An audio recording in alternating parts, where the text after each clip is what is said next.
Hello everyone, स्वागत करते हैं एक बार फिर से आपके अपने भरोसेमंद यूट्यूब चैनल प्रिस्टाइन क्लासेस में। जैसा सभी को इंतजार था, इलाहाबाद यूनिवर्सिटी में बीए बीएड के फॉर्म को लेकर के रजिस्ट्रेशन फॉर्म कब से शुरू होगा और आपका इंफॉर्मेशन बुलेटिन कब आएगा, तो ये सब कुछ आपका जारी हो चुका है। कैसे क्या करना है, क्या इंफॉर्मेशन है, ए टू जेड सारी चीजें आपको बताई जाएगी। उससे पहले बस एक चीज आपको बताना चाहते हैं कि अगर अभी तक आपने प्रिस्टाइन क्लासेस के व्हाट्सएप चैनल को नहीं ज्वाइन किया तो आप लोग जरूर ज्वाइन कर लीजिए। क्यों ज्वाइन करना चाहिए ये आपको सबसे पहले जानना जरूरी है, क्योंकि इस चैनल पे आपको हर एक यूनिवर्सिटी के जो भी लिंक हो वो डायरेक्ट लिंक आपको यहाँ पर मिल जाएगा। जैसे आप यहाँ पर देख रहे होंगे, ये आपका प्रिस्टाइन क्लासेस का ऑफिशियल चैनल है, जहां पे एसएनटी वुमेन कॉलेज का लिंक मिल जाएगा आपको, सेंट्रल यूनिवर्सिटी ऑफ पंजाब का लिंक है, आपका एनआईटी त्रिची का लिंक है। जो भी अभी लेटेस्ट में आपके यूनिवर्सिटी अपना रजिस्ट्रेशन पोर्टल ओपन करेंगे, जैसे इलाहाबाद यूनिवर्सिटी का आपको जो लिंक है वो आपको पोर्टल जो हमारा व्हाट्सएप चैनल है वहां पे आपको मिल जाएगा। उसी प्रकार से बीएचयू का भी आपका जो लिंक है वो भी आपको मिल जाएगा। तो जितने भी यूनिवर्सिटी आपके हैं वहां पे आपको रजिस्ट्रेशन लिंक डायरेक्टली आपको चाहिए तो आप जरूर व्हाट्सएप चैनल को ज्वाइन कर लीजिएगा। अब बात करते हैं आपके मेन और आज के इंपॉर्टेंट पॉइंट के बारे में। वह है आपका यूनिवर्सिटी ऑफ इलाहाबाद, जिसको आप बोलते हैं इलाहाबाद यूनिवर्सिटी।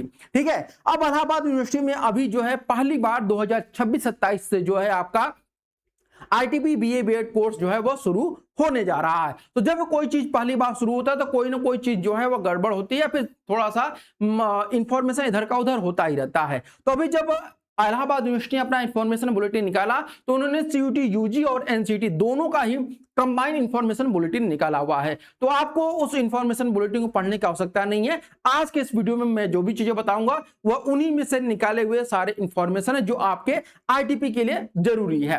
तो सबसे पहले यहां पर ध्यान रखिएगा कि इलाहाबाद यूनिवर्सिटी में 2026-27 में दो इंस्टीट्यूट है जहां पे आप अप्लाई कर सकते हैं। एक है यूनिवर्सिटी ऑफ इलाहाबाद, जिसको आप मेन कैंपस के नाम से जानते हैं। यहां पर ध्यान रखिएगा, मेन कैंपस जिसको आप लोग बोलते हैं, तो ये मेन कैंपस है। इस मेन कैंपस में आपको बीए बीएड सेकेंडरी स्टेज का कोर्स मिलेगा और 50 सीटें आपको यहां पर मिलेंगी। अब दूसरा जो है वह है आपका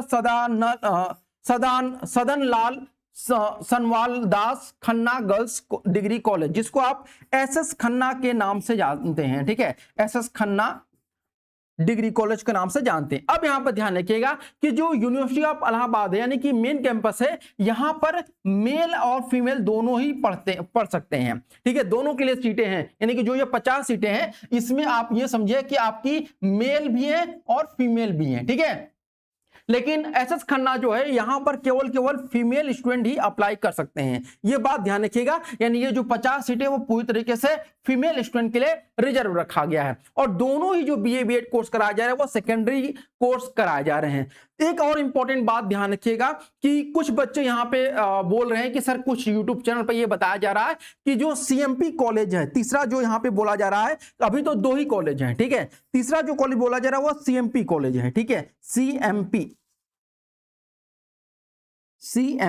ठीक है, सीएमपी कॉलेज को भी यहां पर मान्यता दिया गया, लेकिन ये 2027 से यहां पे लागू होगा। 2026 में ये नहीं करा रहा है बीए बीएड, जो कि इलाहाबाद यूनिवर्सिटी का ही एक एफिलिएटेड कॉलेज है। तो ये क्लियर कर लीजिए, 2027 से शुरू होगा, 2026 से नहीं शुरू होगा। ये क्लियर कर लीजिए। कुछ यूट्यूब चैनल पे आपको ये बताया गया होगा कि सीएमपी में भी 2026 से आपका बीए बीएड कोर्स शुरू हो रहा है, जो कि सही नहीं है। 2027 से ये बीए बीएड कोर्स शुरू हो रहा है।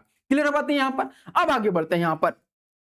अब यहां पर देखिएगा जो फीस आपका लगने वाला है वह है आपका unreserved, OBC, NCL, EWS, SC ST PW सबके लिए अलग अलग है यहां पर। तो जो अनरिजर्व कैटेगरी के स्टूडेंट रहेंगे या ओबीसी के रहेंगे, एनसीएल के, ओबीसी या ईडब्ल्यूएस के, उनको 300 रुपीज लगेगा।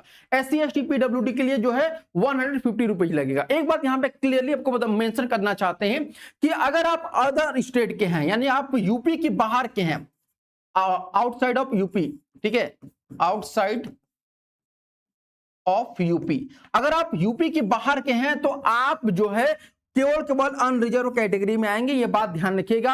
आप भले किसी स्टेट में किसी भी कैटेगरी के हो, मान लेते हैं आप बिहार में जो है आप यहां पर एससी कैटेगरी में हैं, तो अगर आप यहां पे अप्लाई कर रहे हैं तो आप अनरिजर्व कैटेगरी में काउंट किए जाएंगे। ये क्लियरली आप यहां पर समझ लीजिएगा। तो आपकी जो फीस लगेगी वह क्या लगेगी, 300 लगेगी। तो आप लोग जब फॉर्म फिल करिएगा, अदर स्टेट के आप अगर हैं तो आपको अनरिजर्व कैटेगरी में अपने फॉर्म को फिल करना है। ये नहीं कि आप अपने स्टेट में, जिस स्टेट में है उस स्टेट में आपका जो कैटेगरी उसको फिल करते, ऐसा गलती मत करिएगा। ठीक है, आगे बढ़ते हैं यहां पर। अब यहां पर ध्यान रखिएगा एलिजिबिलिटी क्राइटेरिया के बारे में क्या कहा गया। यहां पर कहा गया कि आपका 10+2 जो है वो किसी भी स्ट्रीम से होना चाहिए, चाहे आप आर्ट्स स्ट्रीम से रहे हो, ठीक है, या साइंस स्ट्रीम से रहे हो, ठीक है, या फिर आप कॉमर्स स्ट्रीम से रहे हो, उससे कोई मतलब नहीं है। आप किसी भी बोर्ड से भी पास ही हो, बस आपका 10+2 होना चाहिए पास, फेल नहीं होना चाहिए, कंपार्टमेंट नहीं होना चाहिए आपका, ये बात ध्यान रखिएगा। दूसरी बात यहां पर ये बोला गया कि आपने जो एनसीटी एग्जामिनेशन दिया हुआ है, एनसीईटी 2026 का एग्जामिनेशन दिया हुआ है, इसमें जो लैंग्वेज सेशन होता है जिसमें 2 लैंग्वेज आपको चूज करना होता है, उसमें इंग्लिश लैंग्वेज एंड लिटरेचर पहला भाषा, पहला या दूसरा कोई भी आप यहां पर बोल सकते हैं, या फिर और हिंदी लैंग्वेज एंड लिटरेचर, ठीक है, हिंदी लैंग्वेज एंड लिटरेचर पहला या दूसरा के तौर पर आपने लिया होगा, तो ही आप यहां पर एलिजिबल हैं, ठीक है, नहीं तो एलिजिबल नहीं है। मान के चलते हैं कि बहुत सारे स्टूडेंट ने यहां पर ले लिया है इंग्लिश लैंग्वेज एंड लिटरेचर, ठीक है, लैंग्वेज एंड लिटरेचर, और प्लस उन्होंने ले लिया है इंग्लिश फॉर कम्युनिकेशन, ठीक है, इंग्लिश फॉर कम्युनिकेशन, तो आप यहां पर एलिजिबल नहीं होंगे, अप्लाई नहीं कर सकते हैं। वैसे ही अगर आपने यहां पर ले लिया है, मान लेते हैं हिंदी लैंग्वेज एंड लिटरेचर, और आपने साथ में यहां पर ले लिया है क्या, हिंदी फॉर कम्युनिकेशन, ठीक है, फॉर कम्युनिकेशन, तो भी आप यहां पर अप्लाई नहीं कर सकते, एलिजिबल नहीं होंगे। आपके 2 भाषा में डिफरेंट लैंग्वेज जो चाहिए, वो भी कम्युनिकेशन का नहीं बल्कि लैंग्वेज एंड लिटरेचर का होना चाहिए। कम्युनिकेशन है तो भी आप एलिजिबल नहीं है, ये भी बात ध्यान रखिए। मान लीजिए आपने हिंदी फॉर कम्युनिकेशन ले लिया और इंग्लिश फॉर कम्युनिकेशन ले लिया है, तो भी आप एलिजिबल नहीं रहने वाले हैं, ये बात ध्यान रखिएगा। या फिर कुछ बच्चों का यह प्रश्न होगा कि सर हमने इंग्लिश लैंग्वेज लिटरेचर लिया है और दूसरे में हिंदी फॉर कम्युनिकेशन ले लिया, तो क्या एलिजिबल है? नहीं भैया, आपका प्रॉपर लिटरेचर वाला सब्जेक्ट होना जरूरी है। आया बात समझ में? आगे बढ़ते हैं। यहां पर एक और चीज यहां पर ध्यान रखिएगा कि मेजर सब्जेक्ट आपका कुछ भी हो सकता है। अगर हम बात करते हैं मेजर सब्जेक्ट को लेकर के, तो मेजर सब्जेक्ट आप यहां पर डोमेन सब्जेक्ट आपका जो है, डोमेन सब्जेक्ट आपका कोई भी आप डोमेन सब्जेक्ट ले सकते हैं, ठीक है, डोमेन सब्जेक्ट। अब ये डोमेन सब्जेक्ट आपका कुछ भी हो सकता है। आपने पीसीएम लिया होगा या पीसीबी लिया होगा या फिर आपने हिस्ट्री, ज्योग्राफी, पॉलिटिकल साइंस लिया होगा, कोई भी आपने सब्जेक्ट लिया होगा, या फिर आपने कह सकते हैं आपका क्या कहते हैं अकाउंट्स लिया होगा, ठीक है, अकाउंट्स लिया होगा, या फिर आपने बिजनेस स्टडीज लिया होगा या मैथ लिया होगा, जो भी आपने विषय लिया हो, बस 3 सब्जेक्ट आपके होने चाहिए कोई भी डोमेन का। उसके साथ जनरल टेस्ट और टीचिंग एप्टीट्यूड आपका होना चाहिए, ये बात ध्यान रखिएगा। और सभी 7 सब्जेक्ट आपका अटेम्प्ट भी होना चाहिए। ऐसा नहीं किसी एक सब्जेक्ट को आपने छोड़ दिया है, सभी 7 सब्जेक्ट में आपका एटलीस्ट एक क्वेश्चन आपने जरूर अटेम्प्ट किया हो। एक क्वेश्चन भी अगर आपने हर सब्जेक्ट में अटेम्प्ट किया है तो भी चलेगा, माइनस मार्किंग है तो भी कोई दिक्कत नहीं है, बस अटेम्प्ट होना जरूरी है, ठीक है।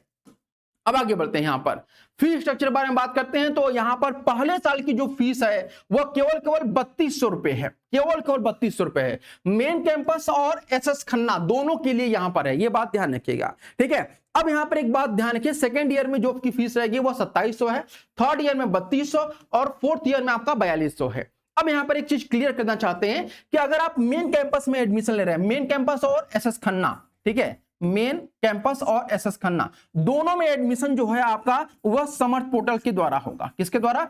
समर्थ पोर्टल के द्वारा आपका किया जाएगा, ठीक है, पोर्टल के द्वारा किया जाएगा। लेकिन यहां पर ध्यान रखिएगा, अगर आप एसएस खन्ना में एडमिशन चाहिए, आपको एसएस खन्ना में एडमिशन चाहिए, तो आपको क्या करना होगा? समर्थ पोर्टल पे रजिस्ट्रेशन तो करना ही करना होगा, साथ ही एसएस खन्ना में इस कॉलेज में जाकर के आपको ऑफलाइन फॉर्म भी फिल करना होगा।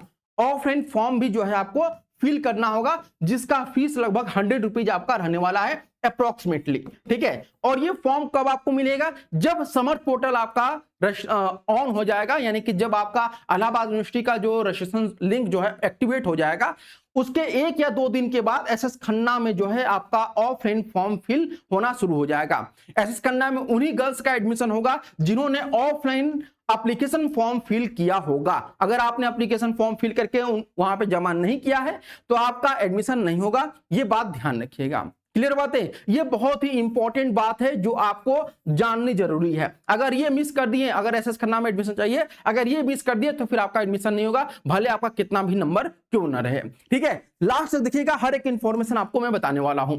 अब यहां पर ध्यान रखिएगा, इंपॉर्टेंट चीज क्या है कि जब रजिस्ट्रेशन आप करेंगे तो आपके पास अपार आईडी या एबीसी आईडी होनी जरूरी है। उसके साथ आधार कार्ड भी आपका होना चाहिए, यानी आपका अपार या एबीसी आईडी आपका होना जरूरी है। तो अभी से आप लोग बना लीजिएगा, ठीक है, वहां पे मांगा जाएगा। अब आगे बढ़ते हैं, सेफ स्कोर क्या रहने वाला है ये ध्यान रखिएगा। सेफ स्कोर आपके लिए बहुत जरूरी है, क्योंकि ये जाना जरूरी है। मेन कैंपस के लिए, जनरल और ऑल अदर स्टेट के लिए जैसे आपका 320 रहने वाला है, ईडब्ल्यूएस के लिए 300, ओबीसी के लिए 290, एससी के लिए 260, एसटी के लिए 230। यहां पर ध्यान रखिएगा, ये मेन कैंपस के लिए मैंने आपको सेफ स्कोर बताया, कट ऑफ मैंने नहीं बताया। अगर इतने नंबर आपके आ रहे हैं, इसके एबव हैं, तो बिल्कुल आप अप्लाई कर दीजिए, आपका 300 रुपए वेस्ट नहीं जाने वाला है। ठीक है, वहीं अगर हम एसएस खन्ना की बात करते हैं तो एसएस खन्ना में अदर स्टेट के लिए हो या फिर जनरल कैटेगरी के लिए हो, आपका 270, और अगर आप यूपी के ईडब्ल्यूएस से हैं तो 260, ओबीसी हैं यूपी के तो 250, एससी हैं यूपी के तो 220, एसटी हैं तो 200 नंबर आपके होने चाहिए। ये आपका सेफ स्कोर रहने वाला है। तो अगर आपके इतने नंबर मार्क्स आ रहे हैं तो आप जरूर यहां पे रजिस्ट्रेशन करिएगा। बाकी जो रजिस्ट्रेशन का लिंक है वह प्रिस्टाइन क्लासेस के व्हाट्सएप चैनल पे आपको मिल जाएगा, तो चैनल भी आप लोग जरूर ज्वाइन कर लीजिएगा। और कोई प्रश्न हो तो आप लोग कमेंट बॉक्स में जरूर कमेंट करिएगा। आज के लिए इतना ही, फिर मिलते हैं नेक्स्ट वीडियो में, तब तक के लिए आप सभी का बहुत बहुत धन्यवाद।